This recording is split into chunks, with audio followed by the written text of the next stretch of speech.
Hey guys, what's going on? We are back as it's time to jump back into Regulation Battle Volume 1 as the next upcoming week we'll focus more on the starter decks, structure decks, and stuff from BT21. So get ready for that. But today we are back again as we're going to be talking about another deck that just actually recently will be getting support and be able to be viable in the upcoming Regulation Battle Volume 1 format. So if you haven't checked it out, go ahead as we're about to jump into it as we are going to be focusing on Greymon, as Greymon is actually going to be a viable strategy going into the format. It's really interesting to see this because I do believe that this deck was not really going to be something that people would actually try to pilot in the format, but because of the recent developments in BT21 and these cards will be viable for the format, it's going to be really interesting to see how the format unfolds with Greymon entering the format. So let's go and take a dive as we're going to look at what's good and we're going to be jumping into it. So pretty much for Greymon in this format, it's going to be almost all primarily red. There's going to be no difference here. You do get to check the egg you want if you want to play Coromon from BT5 just to keep it more, I guess, hegemonic, because this only focuses on Greymons and Omnimons attacking to get that draw 1, but you can also play the BT14 Coromon, which sees a lot of play in a lot of decks because it's just more generic, that when a card is removed from your opponent's security stack, you draw 1. So this can work if you choose to play some Floodgate eggs instead, but we're focusing more on Tribal for this video, but it is an option if you want to choose it over the BT5.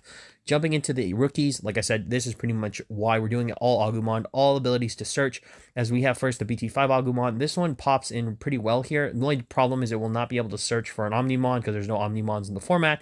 However, this is pretty good in the fact that you can search for your Greymons, and it's just a hard play for 3, so it's not the worst ever. Additionally, EX1's Agumon actually returns and is probably one of the best searchers in this deck because of its ability that when it's inheritable when attacking, reveal the top 3 cards of your deck. You have to add either one tamer, any tamer, and then one Digimon with Agumon in its name, in its name from among them, and then obviously you bottom deck the rest. But the point is here, because of EX1 Agumon's ability, you can grab access to Tamers, which you do play, and that's actually really big because there's a lot of decks that don't have access to what I would say is more generic searching. This one's able to find most of your pieces, so it's very good. Just sucks it doesn't grab Greymon, so that is kind of a problem. But going into the BT12 Agumon, this one's absolutely fantastic. Being able to reveal the top 4, and pretty much, unfortunately here, you're only going to be able to grab Greymons. You're not going to be able to get a tie or an Omnimon because they're not in the format, and then there is no uncommon ties or common ties. So you're kind of stuck playing, just searching for it. But top 4 is really good. Think of it like a memory boost or some of these other cards in the format that just search for 1. So it's still solid. Additionally, for its inheritable all turns, while this Digimon has Greymon or Omnimon in its name, it gets 1000 DP. So this can be really big if someone's trying to run over your Digimon. So very good.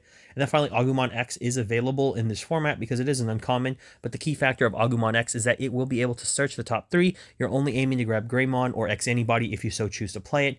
It's not as useful in this format except for maybe a few cards, but you can play X anybody if you want. But it's still very good to have. And Agumon X is a very good searcher, and it can keep your ability to draw more or digivolve it on top of a rookie so that you can get more searchability. So very good.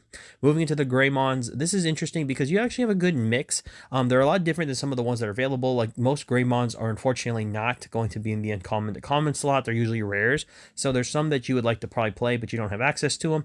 In the form of ST1 Greymon, this is going to be your primary Greymon. I don't see any reason to not play 4 in the format because getting the extra security check for free is going to be what most red decks or people piloting red in this format will do. So I do think it's a really good thing to try out the ST1 Greymon because it's very cheap and it's very good here. Additionally, the BT1 Greymon is here where during your turn, this Digimon gets 2000 DP. This will be big because you're going to be on the threshold a lot less in this format because you're not getting the massive like DP buffs from a lot of the different Greymon line. You're only going to be really getting it at your champion to maybe rookie line if you so choose to switch up some of the Agumon. But if we're going to with max consistency, this one is something that you might want to play because it just is able to give you that DP. Additionally, the BT5 Greymon is here because if you digivolve on top of an Agumon, which will almost always happen, you get to gain a memory, so you'll always be digivolving for 1 with this Greymon, so very solid here. Additionally, its inheritable is the same as the BT1 Greymon, however, you get that 2000 DP, but it's only for Greymon, Omnimon, and stuff like that, so pretty much all of your level 6s will be gaining access to that, but most of your level 5s will not be, so it is up to you whether you want to play this one or the BT2 one. I do think, or BT1, sorry, between the two, it is up to you because generic buff during your turn is still strong, so but you also get that one evolution memory. So it is very good. Talking about both Greymon X's here. So the black or the X Omni, the X variant, which is the dark blue version or virus version, is a one of still, because I think we're still playing with the same ban list, so you can't play 4. Point is, it does have the ability to let you reduce evolution, but you're not really playing it for that. What you're playing it for is its protection ability, or just an option to play it over playing 4 copies of the BT9 Greymon X. I think the Greymon X still is very viable here because protection is going to be useful. You're only going to really get it from your Agumons in this format because you're not going to really be stripping the Greymons off of the sources up top, but it is up to you. But also you really want to build to 4 or more sources because it's very important to have it in the format. So looking into our level 5, this is where it actually changes up because there isn't enough Metal Greymons. There isn't really a Metal Greymon X. So instead, what we're going to be doing here is using different level 5 engines. Starting off, I want to talk about the Garudamon package. So Garudamon is definitely a good level 5 top for this because of its ability to, one, in the BT11 Garudamon, this one has blocker, so it does give you some protection. Additionally, if it's deleted, it allows you to play 1 red Tamer card with a play cost of 4 or less. So it gives your level 6s a little bit more of an ability to, if they leave the field, you will be able to play out a Tamer. So there is a little bit of recycling here. And the Garudamon X is actually very good in this format because on playing when Digivolving, it allows you to effectively go ahead and get a red Digimon card back from your trash. So it's very good that it lets you recycle. And then obviously it can give something rush as well during your turn when when a red card moves from the trash back to your hand, it does that. And then on deletion for its inheritable, you have to trash the top card of your opponent's security stack. So this is an engine that I think is really useful because if you're going to go ahead and try and use the actual Garudamon package, it's very useful. Like I said, it gets you your Tamer, which you'll see in a minute. But more importantly, the factor here is it also lets you recycle. So if you lose something and you need it back, you can just grab it back. So very good. And then talking about the other package, which I think is going to be more standard, we're going to be looking at Omni Shoutmon. I do like this Omni Shoutmon as a top-end combination with Omni Shoutmon X. So the main reason why is that Omni Shoutmon from BT12, I actually forgot about this card in my Crossheart video. So yeah, this card's actually very good for a Crossheart as well. But in this deck, what it functions as is more of a removal tool because when it Digivolves, it allows you to select up to a number of your opponent's Digimon. And if it had only its normal ability, it can select up to, I believe, a total DP of 4,000. So you delete those Digimon. However, for every source that it has additionally, every 2 card sources or multiple sources, it gains an additional 2k to that buff. So the key factor you want to use with, or actually it gains an additional 3k, sorry, so it gains an additional 3k. The key factor of Omni Shoutmon is that if you're going into a full stack, like maybe you go from your level, obviously your level 2 to having 2 Agumons and then 2 Greymons, you'll have a total of 4 additional sources to tap into. Technically 5, but it won't matter. And when you Digivolve into the Omni Shoutmon, it will have an additional buff. So it's going to have 2 from the, or going to have 3k from 2 of the first sources, and then another 2 sources to give it an additional 3k. So in theory, you're deleting up to 12,000 here, and that's really good for Omni Shoutmon because once it just blasts something, you're going to delete a lot of Digimon, so very solid. So it usually gets every level 6 and below, so pretty cool. And then combining that with its your turn effect that as long as it has 4 more sources, it gains security attack +1. So in this, you're probably wondering, well, how can this be solid? Well, the key factor is when it attacks, if you're playing the Greymons that have more generic buffs, you're going to be able to give this thing at least 2k. And then if you Digivolve it with an Agumon that has some DP buffs, you can at least make this thing a 10k to 11k attacker with security attack +1. That's doing at least 2 checks usually, and it's clearing it and not being deleted because like I said before, this thing will have at least 10 to 11k. That's usually not losing to anything that's the level 6 or security bomb. So this card can do good checks in mid game, and it's pretty solid.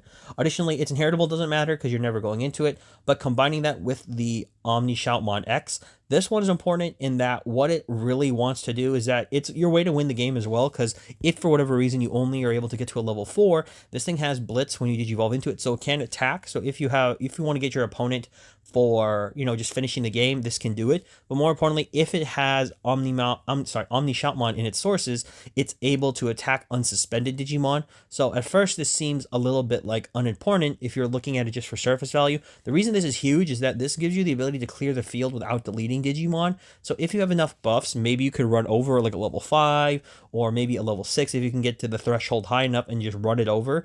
And then the Omni Shoutmon X doesn't really need to do anything more. So it's pretty solid. And at 8k, if it's suspended, it's still pretty strong because your opponent has to have like a level 5 or 6 with buffs, or a level 6 standard to just run this over. So do keep in mind, that's why I have this package. I think it's really strong because giving the deletion and then going into the blitz or just attacking with Omni Shoutmon is still very strong. Going into our level 6s, this is where the deck actually changed a lot because we didn't know about the second level 6 we were running until we saw more BT21 releases. As first, we have Z Greymon. Now, Z Greymon is here as it was originally the only Greymon top-end level 6 available in this format if you wanted to play Greymon. It was one of the reasons why I thought Greymon was actually not a very viable option in this format because although it had the ability to kind of play, it was just missing more level 6s and it didn't have really any level 5 bosses to go with. So Z Greymon just has Blitz as its main skill, and then additionally it has an inheritable, but we're never using it unless somehow you get into the sources of something. So it kind of left Z Greymon in a weird position where it wasn't really able to accomplish much, just because by itself it really had to rely on inheritables, and having Blitz is great, but like I said before, it had no way to really maximize that until now. So this card was still good, and it's very good because it still can kind of act like a Blitz Omni if you need it to, because you can swing for game. But the main boss is here as we have BT21's War Greymon. Now this one was a great surprise to see, as it being an uncommon means this is the first War Greymon, or like level 6, I think, War or Greymon related War Greymon that is actually an uncommon to common card. That hasn't happened at all since the games existed, which is pretty interesting. So this is a level 6 that is going to be an uncommon, and it's extremely powerful for what it is. Starting off for its effect, when this card would be played, for every Digimon your opponent has on the field, you reduce that play cost by 2. So it's very strong in that regards. Its main skills, and this is kind of what makes it so strong, it carries Raid, it has Rush, and it also has Blocker. So 3 very good skills to work in any format, but in this format particularly, this is actually extremely good because this card can deal and be usable in different instances. So it's very good in terms of variety. Additionally, for its all turns effect once per turn, when any of your opponent's Digimon are deleted, this Digimon unsuspends. So the main reason, like I said, this card is so good is because what it really does is that it offers you 3 different things in the format. In this format, what makes this thing really good is that if we're playing a more slower version of Digimon, where people are actually hard playing a lot more, like say someone are actually hard plays a level 5 or a level 6 to like get it onto the field just for whatever reason, this is a fantastic card to respond with because when it hard plays itself, you reduce that play cost by 2. This is huge because if there's a deck that spams like Aquatic, if it has like 3 things on board and you hard play this from your hand, this thing will immediately be a 5 cost to play. So it's basically an ace Digimon. It doesn't have to do anything when it comes into play, but what it can do immediately if you still have memory is that you have Raid and Rush, so this thing can attack immediately and run something over. Additionally, this thing has blockers, so keep in mind that your opponent may be caught off guard by this because this basically lets you play an extremely big blocker immediately. So if they don't have game and they were going to have game with like 1 or 2 swings, they need to find another way up. So that's stopped. Additionally, this card is just a monster if it gets set up. If this thing has any inheritable to boost its DP, this thing's running over, I think, everything in the format as long as it can get over 13,000. So like at 14, you're safe in the format because there isn't a lot of Digimon in the format that are above 13. So 13,000 DP, if you can get over that threshold, you're going to be doing a lot of damage. Also, this thing having Raid means that your opponent is going to be forced to stay in the raising area, which is going to be probably a lot bigger in this format, where people are going to be forced to keep their Digimon back because something like this could just jump out and start slaying their Digimon, so they don't probably want that to happen, so they have to pull it back. And also the fact that this thing can unsuspend, one of the crazy things is in this format, you can not pseudo or fully OTK someone, but you can get close to doing it because of this has the full setup with its roster of inheritables. This thing attacks with a security attack +1 check. It has access to Raid, so it could run something over, or if something just gets deleted through inheritables or some other combination of effects, you're then able to unsuspend this Digimon and then do it again and go for like 4 checks, because this thing will, like I said, if it gets at least over 13, it's going to be surviving every security check, and just like security bombs are the only thing I could deal with it. So this thing is just really good. Point is, Greymon was pretty much not going to be that viable in the format, but because of this card's inclusion, it makes the deck so much better, and it almost warrants running it just because of how good it is. So yeah, it is up to you, but point is, this is what makes the Greymon deck very viable in Regulation Battle 1. So just keep that in mind. But we're going into it as now we're looking at our tamers, as we have Owen Dreadnought as our main tamer here. So funny enough, Owen, if his counterpart tamer in BT21 is not. It is a rare. If it wasn't a rare and it was an uncommon or a common, then the deck would actually be extremely better because it focuses on the Dragonkin. However, that one does not, and it's a rare. However, this one is a uncommon card, but the most important factor is as a memory setter, and then all turns when your opponent's security stack is removed from. By suspending this tamer, you delete one of your opponent's Digimon with 4,000 DP or less. Its security effect allows you to play it, but the main thing I wanted to talk about with Owen is the fact that Owen's strength is that when you remove from your security, sometimes your opponent's going to leave Digimon, or if you're playing against something like Rookie Rush or Floodgate Rookies, this card allows you to simply hit the security, and then very much like the Coralmon from the BT14, you go ahead and use their effects to draw a card, and even if your Digimon gets deleted because you broke the security, you suspend the Owen to delete a 4k DP or less Digimon. This is huge because like Floodgates are going to be probably very prominent in the format, so in order to stop them, I think Owen's a very good option for the deck because he just allows you to snipe them off, so your opponent might be a little bit more on the back end of it. And then for Rookie Rush, this card is really good because now it just keeps your opponent from getting as many bodies on field as they want, so they'll have to worry about this if you drop it quickly. So it is important, and is why I think Owen's very good in the format. But additionally, we're going to be talking about some of the options you can grab off of, and I mean by options I mean tamers, that you can grab off of the EX1 Agumon. So because it generically grabs tamers, it really does open up the window for whatever's available to you. I think one of the big tamers that I think we'll see some play in the format is going to be the Battle NPC.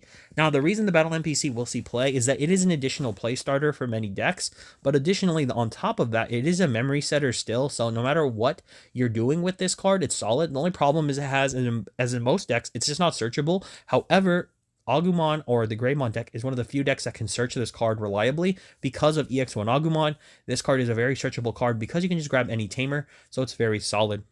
Is being able to get that, place that rookie underneath, get that draw one, it does replace itself, but also when you have no rookies on field, or if you want to just an additional way to maybe chip your opponent or get a new stack set up, this is a way to do it by using the Battle NPC's effect, by deleting it, or actually playing the rookie out from underneath it if you don't have any, and then deleting it. So it's a really cool way to try to get your game going again, and also make sure that your opponent knows that you have some ways to play, because in the late game this card will come up, but is also one of the reasons why the Battle NPC is a good search target. Additionally, you have cards like Alice McCoy. I really didn't think that Alice was probably going to be that good of a tamer for this deck, but until I realized that its card says when one of your Digimon digivolve into a level 5 or 6 Digimon, you delete one of your Digimon to reduce the evo cost by 3.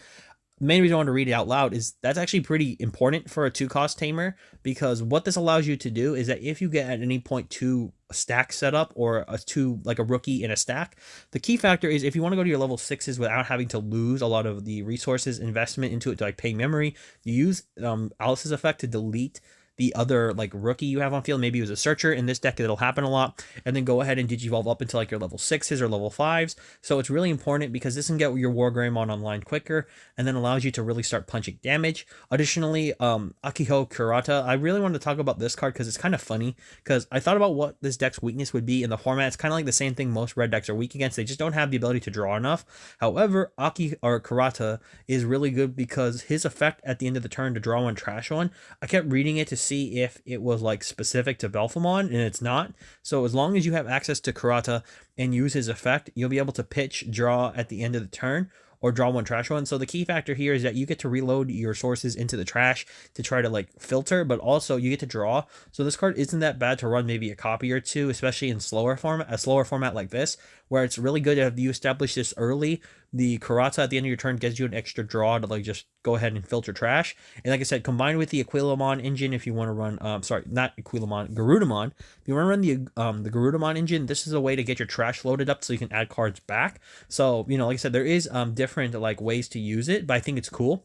Now for options for this deck, I didn't really want to talk about them because I wanted to get to the end of the video, because honestly, you can run whatever you feel like, because I think the key factor of Regulation Battle Volume 1 is you need to see how the format unfolds at your locals or the events you enter, because a lot of times people are going to be playing what they feel like, so your metagame might change depending on what you feel like.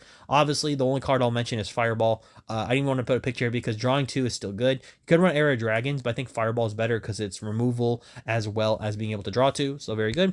But pretty much, guys, that's all I've got for you today. I do hope this helped out, because Greymon's going to be a very interesting deck going into Regulation Battle Volume 1 because of the inclusion of the War Greymon out of BT21. The deck just jumps extremely high from where it was, because at first this deck just really didn't have enough pieces. Because of the BT21 support, you have more pieces. I didn't even mention the fact of the other BT21 cards that technically synergize with the deck, but I did want to leave that for another video, so that's kind of why, if you're wondering where this is or that is, it's just not in this video, but we'll be talking about them shortly.